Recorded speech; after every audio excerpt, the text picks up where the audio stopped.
parlé du digital, donc je pense que c'est évidemment un des objectifs. Mais qu'est-ce qu'il manque comme levier aujourd'hui? Il n'y a pas que 2030, évidemment. Il y a des objectifs qui vont continuer après 2030. Mais comme vous le savez, 2030 est une date clé pour le Maroc. Donc, comment vous voyez l'avenir pour la logistique et qu'est-ce qui est prioritaire?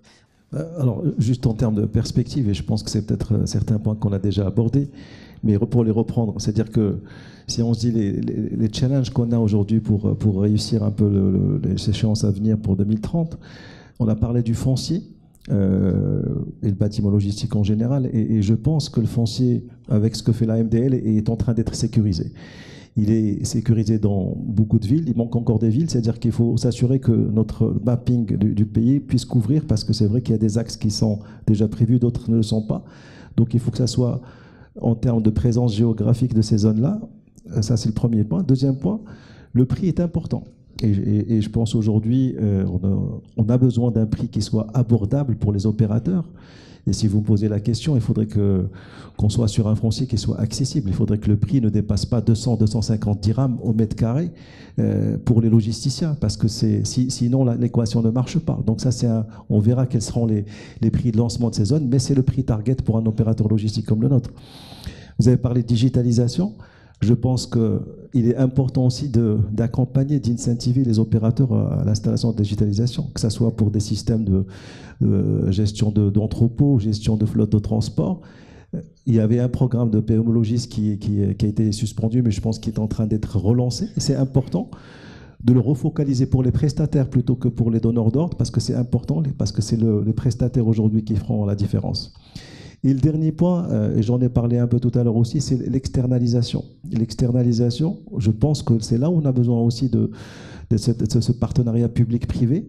Il faut que la CGM, il faut que la MDL, il faudrait que les autres associations puissent créer des forums pour pouvoir démystifier l'externalisation, vulgariser l'externalisation, expliquer effectivement qu'il y a à casser toutes les barrières culturelles et les barrières aujourd'hui qui sont liées à cette réticence. Et promouvoir, parce qu'on peut même l'incentiver.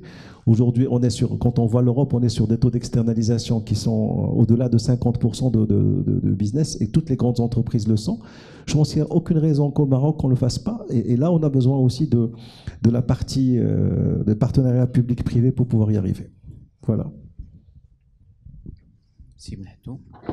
C'est bien ce que la MDL est en train de faire, le programme Diala qui a été cité par Si Hicham, mais il faut qu'il fasse également encore des efforts.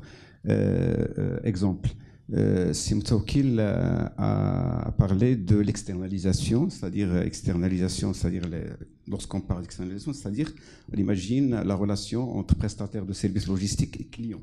Aujourd'hui, il faut que la MDL élabore un cadre contractuel qui va régir les relations contractuelles entre les prestataires de services logistiques et les clients. Malheureusement, aujourd'hui, ça n'existe pas.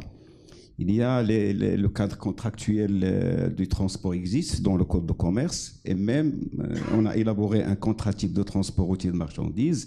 Il y a également un contrat de lourds véhicules qui existe. Il y a également le contrat de dépôt dans le code des obligations et contrats. Malheureusement, aujourd'hui, le domaine de la logistique, ça n'existe pas. Il faut que la MDL fasse un effort dans ce sens. Et parce que des problèmes arrivent. Lorsque un prestataire de services logistiques reçoit une marchandise de chez son client, il va donner plusieurs prestations. Il va d'abord stocker la marchandise, il peut donner la prestation de l'emballage, manutention, transport, il peut même faire des procédures douanières lorsque la marchandise est destinée à l'étranger. Et lorsqu'un problème arrive, on ne sait pas aujourd'hui sous quel contrat on va aujourd'hui demander des comptes à rendre à ce prestataire.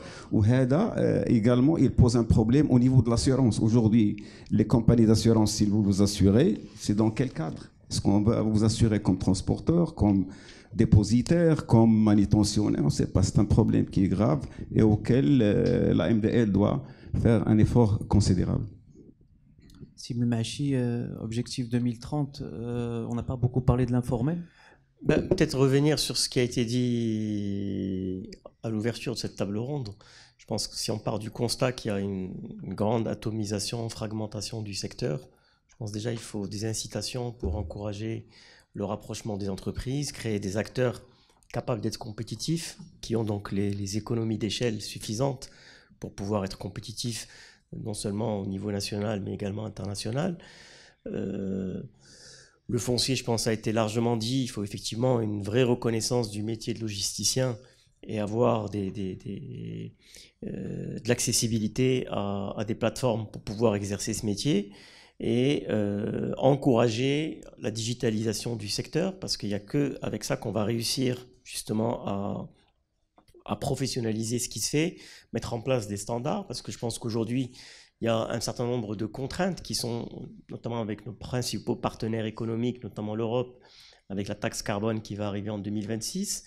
Ça va toucher les industriels qui sont obligés d'avoir un certain mix énergétique pour pouvoir ne pas être pénalisés en termes d'export. Et ça va également concerner les logisticiens. Est-ce qu'on a des plateformes qui sont aujourd'hui green, qui ont de l'énergie renouvelable? Est-ce qu'on utilise des camions qui sont également non polluants, voire électriques à venir? Donc il faut qu'on prenne conscience qu'il y a des standards auxquels on va devoir s'adapter si on veut continuer à être compétitif, non seulement en réduisant le coût logistique dans le circuit économique marocain, mais également être compétitif à l'international. Si Bouhamrani, est-ce qu'on est sur la bonne voie pour la logistique au Maroc? Est-ce que pour 2030, on sera assez prêt? Alors, je pense que beaucoup de choses ont été dites. Ce qui est important, c'est la massification. Elle doit intervenir avec un coup de pouce de l'État. Donc, on a parlé de l'AMDL, mais au-delà de l'AMDL, de l'État de manière générale. Parce qu'on ne peut pas vivre du transport avec 5 véhicules et avec des petites surfaces disséminées ici ou là. On a besoin de pousser à la création de champions nationaux. Donc, on est heureux d'entendre qu'un building logistique aujourd'hui a une approche volontariste pour pouvoir investir de lui-même 2 milliards 100 millions sur un programme à 2-3 ans. On n'a pas assez de ce genre de profil. Et donc, il y a besoin de support par rapport à la naissance de champions nationaux qui vont nous permettre d'être au rendez-vous. On ne pourra pas être au rendez-vous avec des petites PME éclatées et qui se font concurrence.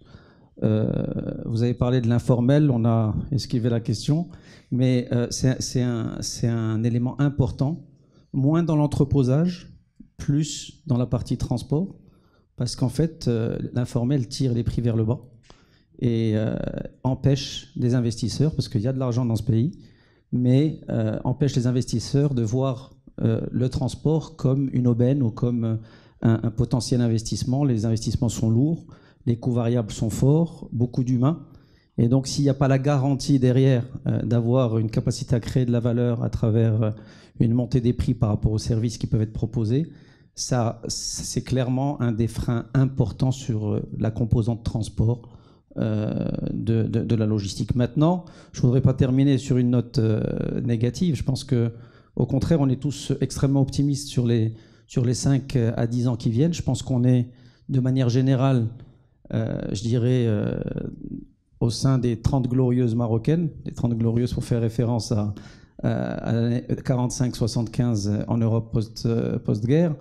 Pourquoi? Parce qu'on a une économie qui est tirée par la croissance interne, on a le début du développement d'une industrie performante et de l'export, et tout ça a besoin de logistique. Donc il y a clairement un trend qui va nous permettre justement de tirer la logistique et le métier de la logistique vers le haut.